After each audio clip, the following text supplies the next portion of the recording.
रामायण कथा पूर्ववासियों में अशुभ चर्चा। जब अयोध्या में शासन करते हुए बहुत समय बीत गया, तब एक दिन रामचंद्र जी सीता के गर्भवती होने का समाचार पाकर अत्यंत प्रसन्न हुए। वे सीता से बोले, विदेह नंदिनी, अब तुम शीघ्र इक्ष्वाकु वंश को पुत्र रत्न प्रदान करोगी। इस समय तुम्हारी क्या इच्छा है, मैं तुम्हारा मनोरथ अवश्य पूरा करूँगा। तुम निसंकोच होकर अपने मन की बात कहो। पति के मृदु वचन सुनकर सीता जी मुस्कुराकर बोली, स्वामी, मेरी इच्छा एक बार उन पवित्र तपोवनों को देखने की हो रही है। मैं कुछ समय उस महर्षि तपस्वियों के पास रहना चाहती हूँ, जो कंदमूल फल खाकर गंगा के तट पर तपस्या करते हैं। कम से कम एक रात्रि वहाँ निवास करके मैं उन्हें उग्र तपस्या करते देखना चाहती हूँ। इस समय यही मेरी इच्छा है। सीता जी की अभिलाषा जानकर रघुनंदन बोले, सीते, तुम्हारी अभिलाषा मैं अवश्य पूरी करूँगा। तुम निश्चिंत रहो। कल प्रातःकाल ही मैं गंगा तट वासी ऋषियों के आश्रम की ओर भेजने की व्यवस्था करा दूंगा।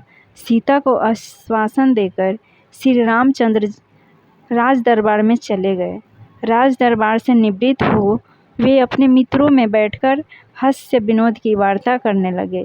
मित्र मंडली में उनके बाल सखा विजय, मधुवत, कश्यप, मंगल, कुल, सुराजित, कालिय, भद्र, दंतवक्त्र और सौभाग्य थे।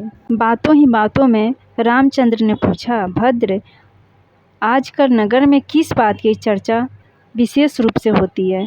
नगर और जनपद के लोग मेरे सीता और भरत, लक्ष्मण आदि भाइयों और माता कैकेयी के विषय में क्या क्या बातें करते हैं। प्रायः देखा जाता है कि राजा यदि आचार विचार से हीन हो तो सर्वत्र उसकी निंदा होती है। भद्र ने उत्तर दिया, सौम्या, सर्वत्र आपके विषय में अच्छी ही चर्चा सुनने को मिलती है। दशग्रीव पर जो आपने विजय प्राप्त की है, उसको लेकर सब लोग आपकी खूब प्रशंसा करते हैं और आपकी वीरता के कहानी अपने बच्चों को बड़े उत्साह से सुनाते हैं। रामचंद्र बोले, ऐसा नहीं हो सकता कि सब लोग मेरे विषय में सब अच्छी बातें कहें। कुछ ऐसी भी बातें हो सकती है जो उन्हें अच्छी नहीं लगती हो। संसार में सभी प्रवृत्ति के लोग होते हैं, इसलिए तुमने जो कुछ भी सुना हो निश्चिंत होकर बेखटके कहो। यदि उन्हें मुझ में कोई दोष दिखाई देता होगा तो मैं उसे दूर करने की चेष्टा करूँगा।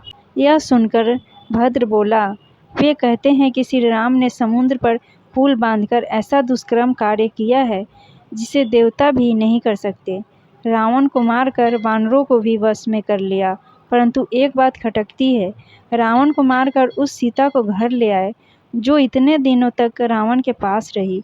फिर सीता से घृणा करने के बजाय उन्होंने उसे कैसे अपने पास रख लिया? भला सीता का चरित्र क्या वहाँ पवित्र रहा होगा? अब प्रजाजन भी ऐसी स्त्रियों को अपने घरों में रखने लगेंगे क्योंकि जैसा राजा करता है प्रजा भी वैसा ही करती है। इस प्रकार सारे नगर निवासी विभिन्न प्रकार की बातें करते हैं। भद्र की बात का अन्य साथियों ने भी यह कहकर समर्थन किया कि हमने भी ऐसी बातें लोगों के मुख से सुनी है।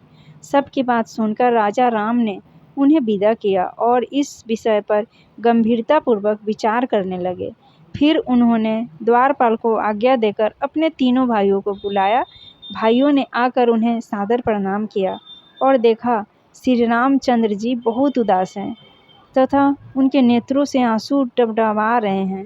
श्री राम ने बड़े आदर से अपने भाइयों को अपने पास बिठाकर कहा, बंधुओं, मैंने तुम्हें इसलिए बुलाया है कि मैं तुम्हें उस चर्चा की जानकारी दे दूं जो पूर्ववासियों में मेरे और सीता के विषय में चल रही है।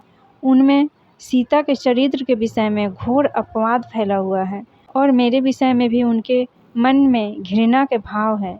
लक्ष्मण, यह तो तुम जानते ही हो कि सीता ने अपने चरित्र की पवित्रता सिद्ध करने के लिए सबके सामने अग्नि में प्रवेश किया था और उस समय स्वयं अग्निदेव ने उन्हें निर्दोष बताया था। इस प्रकार विशुद्ध आचार वाली सीता को स्वयं देवराज इंद्र ने मेरे हाथों में सौंपा था। फिर भी अयोध्या में यह अपवाद फैल रहा है और लोग मेरी निंदा कर रहे हैं। मैं लोक निंदा के भय से अपने प्राणों को और तुम्हें भी त्याग सकता हूँ। फिर सीता का परित्याग करना तो मेरे लिए तनिक भी कठिन नहीं होगा। इसलिए लक्ष्मण, कल प्रातः तुम सारथी सुमंत के साथ सीता को ले जाकर राज्य की सीमा से बाहर छोड़ आओ। गंगा के उस पर तमसा के तट पर महर्षि वाल्मीकि का आश्रम है, उसके निकट उन्हें छोड़कर लौट आना। मैं तुम उन लोगों को अपने चरणों और जीवन की शपथ देता हूँ। मेरे निर्णय के विरोध कोई कुछ मत कहना। सीता ने गंगा तट पर ऋषियों के आश्रम देखने की इच्छा प्रकट की थी, वह भी पूरी हो जाएगी। फिर गहरी सांस भरकर नेत्रों में आए आंसू पोंछकर वे मौन हो गए। फ्रेंड्स, आगे की कहानी मैं दूसरे वीडियो में लेके आऊँगी। मेरे वीडियो को लाइक शेयर एंड चैनल को सब्सक्राइब जरूर कीजिएगा।